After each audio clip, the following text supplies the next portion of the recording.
nós observamos também que Provérbios capítulo 28, versos 20, nos diz assim: o homem fiel será acumulado de bênçãos, mas o que se apressa a enriquecer não passará sem castigo.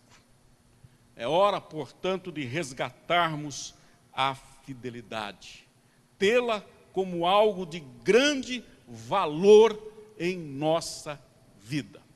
A pergunta daqui por diante, já seguimos na sequência da mensagem, é: no nosso coração, que grau de importância tem a fidelidade? No Evangelho de Lucas, capítulo 16, versos 10, o Senhor Jesus diz assim: quem é fiel no pouco, também é fiel no muito. E quem é injusto no pouco, também é injusto no muito. Deus olha as mínimas coisas para poder confiar coisas maiores a nós. Vou citar agora alguns exemplos de homens fiéis. Daniel capítulo 3, versos 17 a 19, diz assim: se o nosso Deus, a quem servimos, quer livrar-nos, Ele nos livrará da fornalha de fogo ardente e das tuas mãos, ó rei. Se não, fica sabendo, ó rei, que não serviremos a teus deuses, nem adoraremos a imagem de ouro que levantaste. O que nos interessa aqui agora saber é que antes do livramento, Daniel e seus amigos tinham no coração uma coisa: não importa se Deus vai me livrar ou não dessa tribulação, eu continuo fiel a Ele. Eu não sou fiel por interesse, eu não sou fiel quando Ele me diz sim, eu continuo fiel quando Ele me diz não. Isto é fidelidade.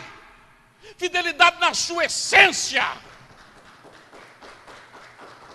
Pessoas que amam a Deus por aquilo que Ele é, independente se dele vem um sim ou se vem um não. Pessoas fiéis são assim, não estão atreladas a qualquer interesse, não estão atreladas a condicionamentos nas suas orações, e por conta disso levam para a vida. Eu só vou te seguir, Deus, se o Senhor fizer isso para mim. Olha, se o Senhor fizer isso, eu te prometo fazer aquilo. Surgem as promessas. Senhor, se o Senhor fizer isso na minha vida, eu paro de pecar nessa área. Começa a atrelar. Isto não é fidelidade, isto é interesse. A palavra quer homens e mulheres que sejam fiéis, porque isso faz parte do seu caráter, e não por segundas intenções. Um outro exemplo maravilhoso de fidelidade foi o exemplo de José.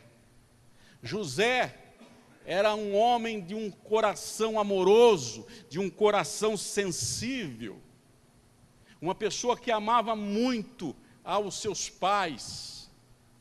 Por conta disso, seus irmãos, que não tinham a mesma sensibilidade no coração, começaram a desenvolver uma inveja crescente de José. E em dado momento, esses irmãos, cegos por essa inveja e esse ciúme, decidem eles colocar José num lugar onde o pai não mais o achasse. Num primeiro momento pensaram em matá-lo, desistiram da ideia, mas resolveram vender a José, o próprio irmão, como um escravo. José não se revoltou contra Deus, tampouco se revoltou contra a sua família. Seu coração sensível apesar daquele momento de tribulação, no momento aparente de abandono de Deus, continuou apegado no Senhor. José então vai para o Egito, e o coração amoroso dele vai conquistando a confiança dos seus senhores. Ele conquista de uma tal maneira a confiança dos que tinham comprado a ele, que em dado momento a mulher, vamos chamar assim, do dono, a mulher do dono de José, encantou-se de uma tal maneira com José, que resolveu seduzir a José. Mas José dizia assim: eu não vou de maneira nenhuma trair, porque se eu atentar pela tua sedução, eu estarei traindo ao meu dono, ao meu senhor terreno. Mas além de estar traindo o meu senhor terreno, eu vou estar traindo o meu Deus. Não aceitou a proposta de sedução da mulher do seu patrão. A mulher, indignada, resolveu então puni-lo e começou a gritar, e acusou José de tentar agarrá-la. O marido acreditou na mulher e mandou José para a prisão. José não se revoltou contra os seus patrões, não se revoltou contra a mulher que o caluniara, e tampouco, e muito menos, se revoltou contra Deus. Na prisão, continuou adorando a Deus, continuou declarando seu amor a Deus.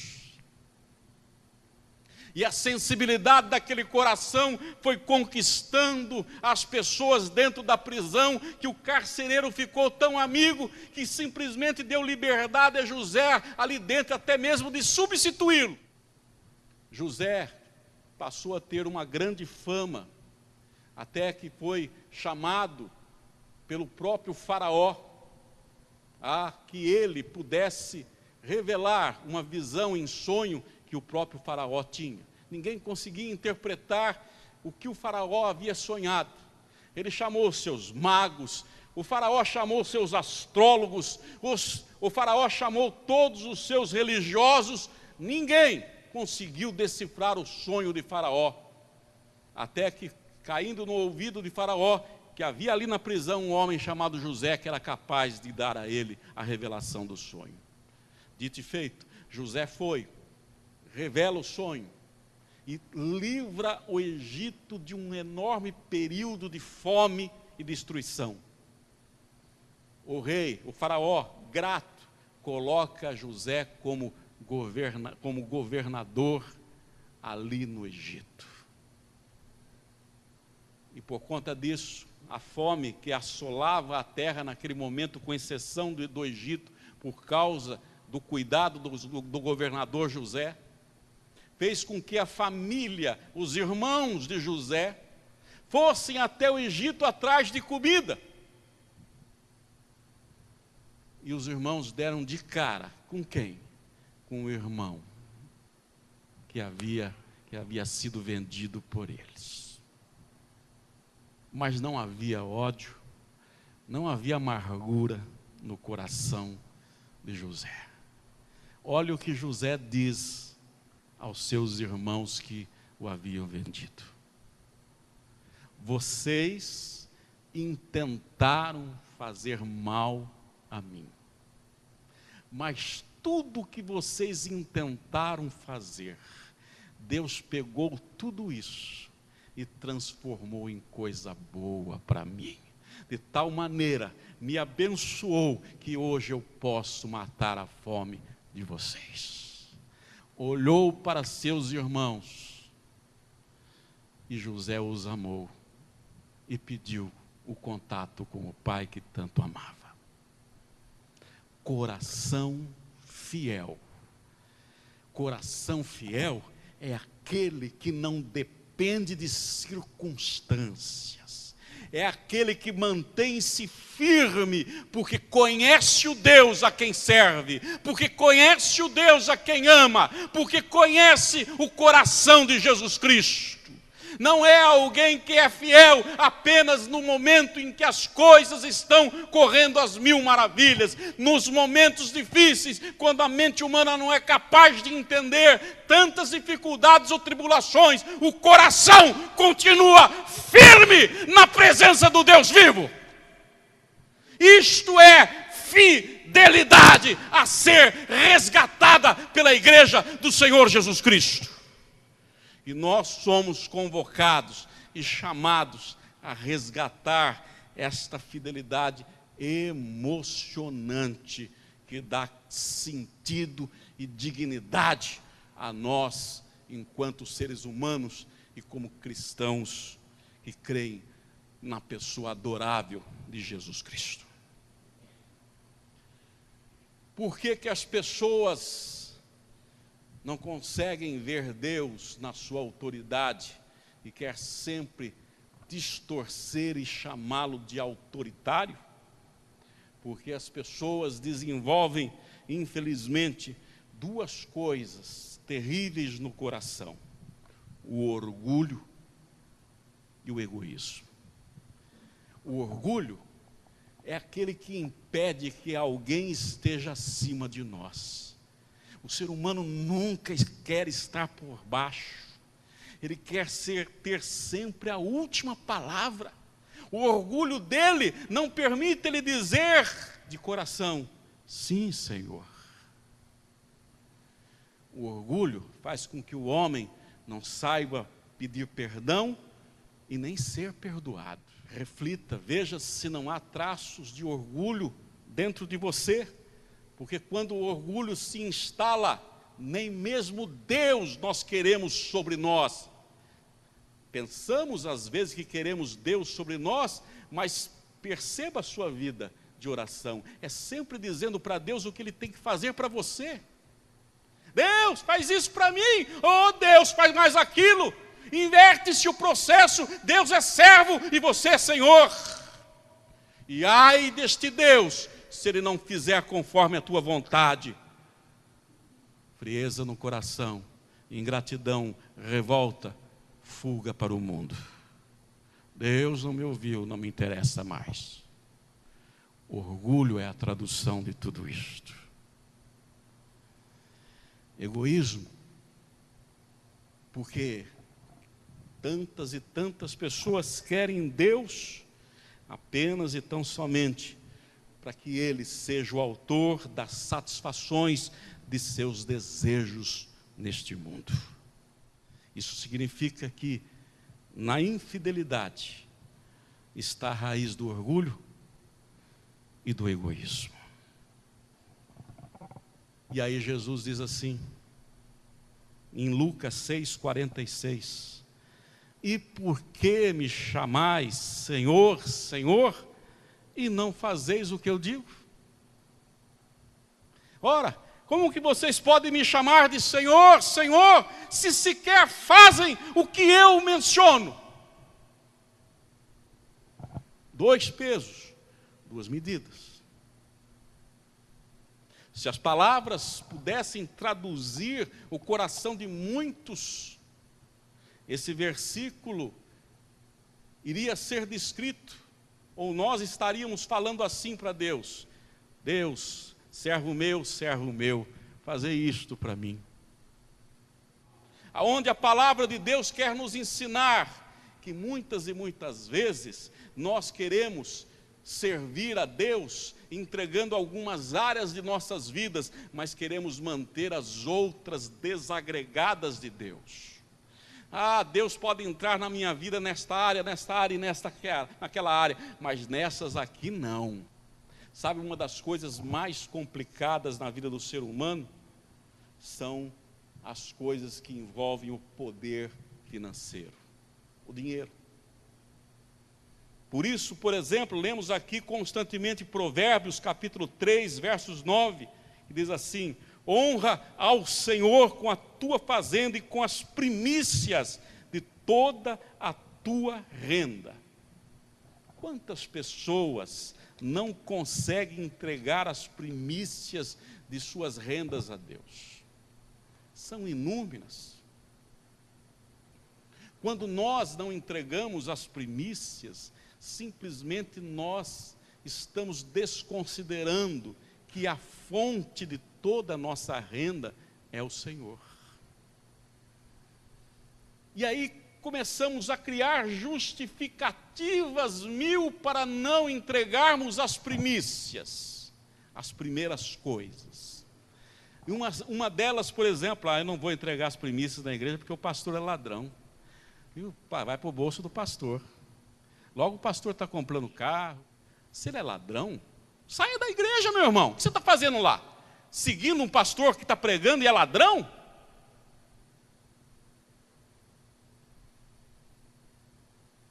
Que isso não sirva de motivo para tentar esconder que eu tenho um coração avarento e incapaz de reconhecer que as primícias pertencem ao Senhor.